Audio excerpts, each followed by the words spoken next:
Hello, friends. Excuse me. And welcome to, this is our 7th week in this Alignment Amplifier Nutrition, Food, and You conversation. And today we're going to be talking about creating action from our vision. So last week we talked about goal setting. And today we're going to review that just briefly. But then we're going to talk about what does the next step look like. So where do we go from our goal, right? And how do we then make that goal a reality for us? So we are in the third eye chakra this week, and the whole thing here is translating our visions into actions and language so that we avoid feeling panic, helplessness, or fear around the things that we want. So I like this little graphic here, but in general, we're seeing that if you feel aligned and in balance with your third eye chakra, you're feeling very guided, perceptive, you know what's happening for you, big dreams, you have a vision, etc. And if you're feeling off in this third eye chakra, you might be feeling a lack, right? Panic, fear, unsure of what the future might look like. You might even literally have headaches. And these are pieces that we are going to try to avoid as far as our food and our goals are concerned. So today we're going to check that out. We're going to practice taking our goals and converting them into clear, progressive actions. We're going to briefly review how to form a goal and then discuss how to create progressive steps towards the things that we want. This chakra is all about converting our wants and visions for ourselves into actions and making them real. So how do you get what you want? Let's review goals. We're going to start practice taking your goals and converting them into clear, progressive actions, right? It's critical to connect our actual wants, visions, and intuition.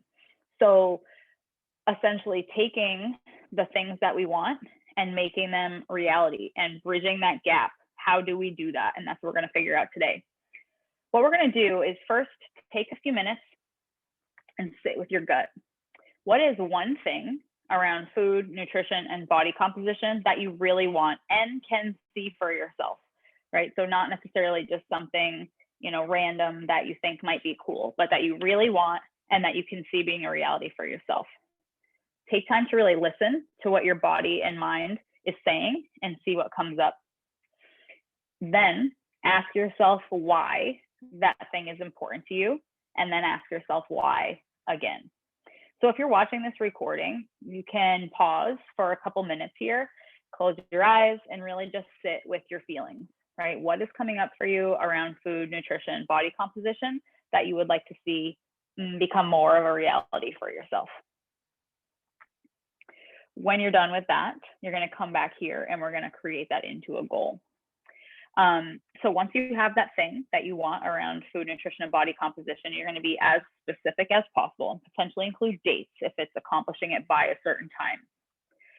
Then ask yourself why and ask why again. And those whys are super important because they allow us to really check in with whether or not that thing is important to us, whether it's critical for us to work for, right?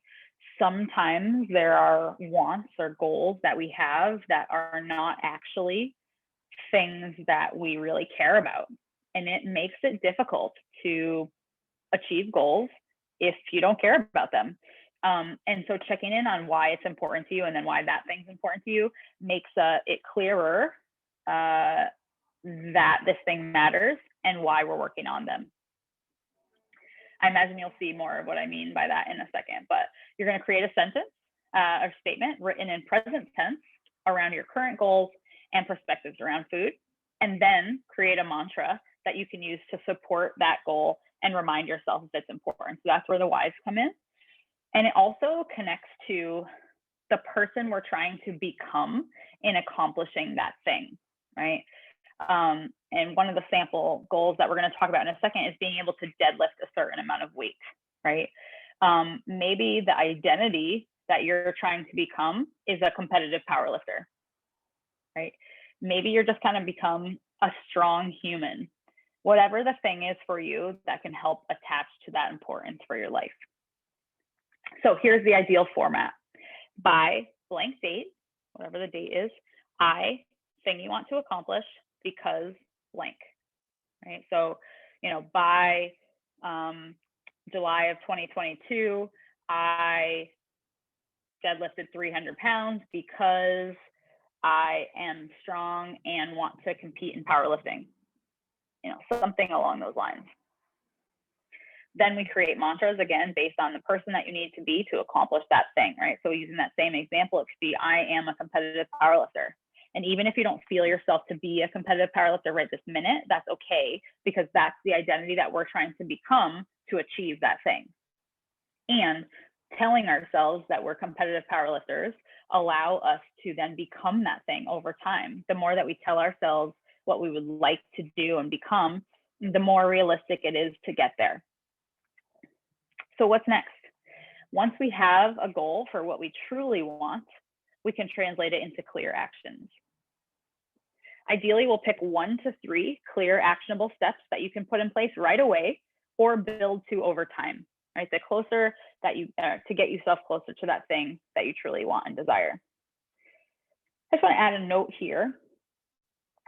As you're starting to put these actionable steps into practice, if you come to a point where they are not happening, right? You've tried to set yourself up with these 1 to 3 things and you started working towards them, and then for whatever reason they fall off, right?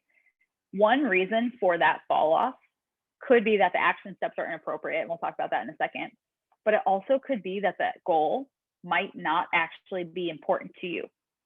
Most of the time, if we have something that's that important to us, we are willing to make adjustments in other pieces of our lives to be able to make that thing happen. So if you notice that the actionable steps that you're working towards are not happening, reflect on whether that goal is actually a significant one for you. Maybe jumping ahead a little bit, but just an addendum there. And evaluate them over time. And so, are you accomplishing the action steps? How are they going for you? Do you need to revise the action steps to push yourself to the next level of progression? So if it's been a couple of weeks and you're like, wow, the pieces I put into place are happening now, no problem, great. What's the next piece I can either add to it? So maybe it's another action step completely, or maybe it's taking the same action steps and making them bigger, right? And you'll see an example of that in a second. Are you not able to accomplish the action steps? Right? There's no need to make yourself feel guilty or bad about this, but instead notice where the difficulties come up and adjust accordingly. So as I mentioned a couple seconds ago, this thought process can allow us to think, hey, is this thing really something that I want? I put these pieces in place and I'm not able to accomplish them. What's up with that, right? Maybe it's coming back to the goal and thinking about if it's really significant, if you really care about it, if the why is important enough to you. And then if you decide that it is, then it might be worth looking at kind of the greater lifestyle picture and thinking, what other pieces can I put in place to support myself with these things, right? Or maybe you set the action steps to be too challenging for where you are right now. And maybe we can take a step down, master those, and then come back to that higher level of practice. How can you better support yourself going forward, right? Is it scheduling things in? Is it asking for help? Is it, setting reminders on your phone? Is it marking things on your calendar? Do you have a notebook to hold yourself accountable and check stuff off as you do it? Whatever the things are that work best for you. Again, do you need to take a step back in your progression to move forward? So sometimes our timelines can be flexible. And so that can allow for that. Take a step back to move forward, 10 more steps forward after that. No shame in that. Were the steps you created too challenging for where you're at right now? Again, that would be a step back, step forward type of thing. Even to that point, we may think we can handle more than we actually end up being able to handle sometimes. And again, that's okay. That's learning. That's noticing where we're at and adjusting to fit the goal that you're working towards. Through all of this, we can also notice what's coming up for us and prepare for future challenges. So what you're going to do with this piece is observe the challenges that you've had in the past or that you're experiencing when you're putting these new action steps into place, and prepare for other challenges in the future. Like, assuming these things could come up again, how can we prevent them for ourselves? So you're going to think about this. Where have you run into stopping points or areas where you have felt derailed in the past? So this can be big picture, this can be small in relation to these particular action steps, whatever it is for you. But once we start to notice where the challenges come up, that's when we can start to make different changes moving forward and set ourselves up for success in advance of even running into a challenge again. Here's an example. I went on vacation. I did not have any good, healthy food available when I returned at home and ended up eating not so healthy takeout for a week. This week of lower quality foods left me feeling tired, not sleeping well, and unenthused to work out. So this is a stopping point. This is a place where I felt derailed. Maybe I felt, at the end of this week, my weight was up, my workouts weren't happening. I was literally feeling bad, whatever the things are for each of us. Now that I know it's a stopping point for me, I can prepare for it differently moving forward. So for example, to avoid these post-vacation food choices in the future, I've prepared some meals in the freezer to eat when I return home and scheduled an Instacart delivery. So like a, Prime delivery, Instacart, whatever, grocery drop-off for the next day following my arrival home, ensuring that I have healthy food options available for the week, right? So this is, a particular example that connects to where I'm at, what I have available to me right now too. But point being is that if I know that it's a problem, I don't have to let it continue to be a problem, right? And that's where we can best set ourselves up in involving these action steps moving forward so that we can, again, prepare in advance for these types of things. So now that I know anytime I go on vacation, I know that I'm going to be set up differently than I was that week where I ate takeout for the week because I didn't have time to get to the store or whatever. And these are important to notice as you're going through your process, and worth taking the time to analyze after they happen so that you can prevent future instances of the same thing. All right, let's talk now examples of these progressive actions. So a sample goal, by December of 2021, I deadlift 300 pounds because I value my strength and want to set an example of health and fitness for my children. This is a hypothetical goal, but we have the date, the why we want to accomplish, the thing we want, and the whys, right? And these whys are pretty significant, right? This person wants to feel strong personally and also has a family that they're thinking about and wanting to set a good example of health and the pursuit of goals, strength, the value of taking time for fitness, fill in the blank. These are significant things here that this person is working on. Their mantras are, I am strong and my body is capable.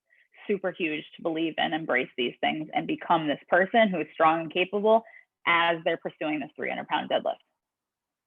Actions. Go to a strength and conditioning class at the gym 4 times per week. Do hamstring and glute accessory work movements 1 time per week. Eat 115 grams of protein per day to support my strength gains. Okay, so these are 3 action steps that this person is going to put in place right now to work towards this goal of that 300-pound deadlift. So as we can see, they're having 5 sessions of movement at some point in the week, including the strength and conditioning and the accessory movement pieces. And this is maybe assuming that this person has already been working out or has a habit of working out. But if that's not something that applies to you, then I would say start even smaller, right? 2 days of work at the gym, 3 walks per week, anything like that. But start from where you are and progress upwards. It feels much better to go to the next level and continue to progress from there than set a piece that's way too high and then feel like you're failing, right? So I would much rather have you progress from 3 walks per week to 1 session at the gym, to 2 sessions at the gym, to 2 sessions at the gym plus 1 run outside. That's progressive action there towards your fitness than saying I'm going to go to the gym 6 days a week and feel like you're a failure if you're getting there 4 days a week, where that's 4 times more than you were before, if that makes sense. Anyway, I imagine you get what I'm saying here. This person is also starting with a protein goal, 115 grams. That's on the relatively low side, depending on how big this person is. So they're recognizing here that this might be a new thing for them and starting at a moderate space, right? Then they're going to evaluate and potentially upgrade these action steps in 4 weeks.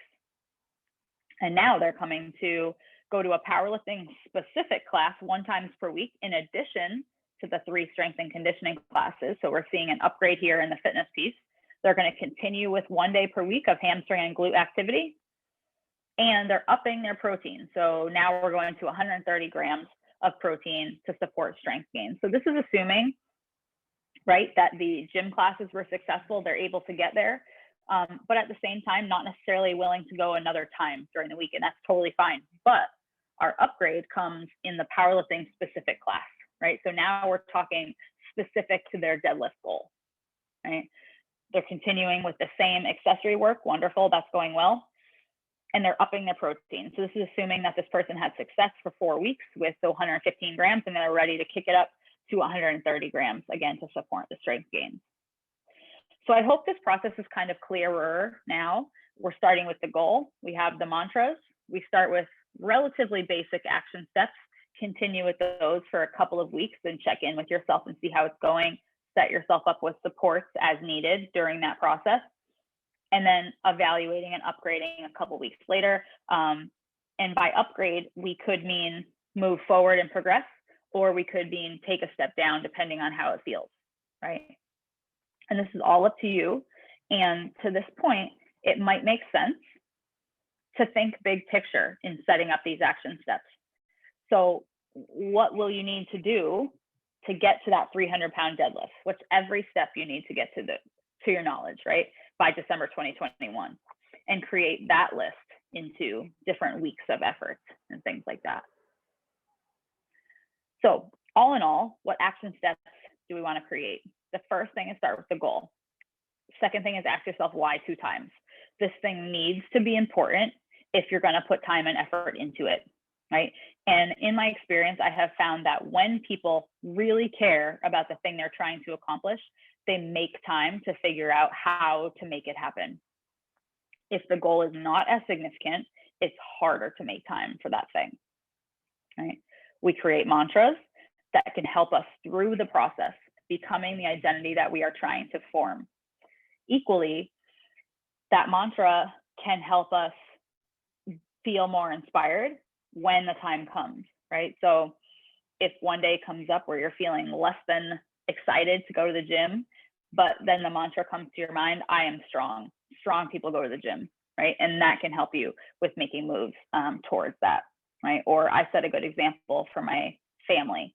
Then I would like my future children, right, to care about their fitness and to attend the gym or some kind of fitness class. So by me doing so, I'm setting that example, right? Then we create the action steps, 1 to 3 things at a time, progress and adjust as needed, evaluate over time, and then prepare for future challenges. So there's noted in there of how to do that. As you notice what comes up for you in terms of challenges, you can get ahead of it yourself by recognizing where the challenges come up. With this being said, if you would like support on talking through any of this, please reach out, nutritionforlifeproject@gmail.com, message me at Nutrition for Life Project on Instagram or Facebook, anything like that. I'd be happy to talk you through this process, and happy to also brainstorm on potential action steps that you might create to attain the goal that you're looking to make happen for yourself. The preparing for future challenges part can also be beneficial to chat with someone else about, right? Sometimes we are, this might sound harsh, but unable to get out of our own way with challenges, or we tend to make up excuses for why things can't happen. And sometimes a bird's eye view from someone else can allow us to gain a different perspective, right? Oh, I got stuck eating takeout all week after my vacation. And someone else can say, why didn't you just order food to get delivered to your house via Instacart? And you're like, oh, right? Just an example, again, going back to what we saw earlier. But I imagine, again, you get the idea. So try these action steps, try creating a goal that actually matters to you, and see what happens when you follow through on it, on those evaluations periodically, and increasing your efforts over time, right? And again, reach out if you need help. Thanks so much, and I hope you have a lovely day.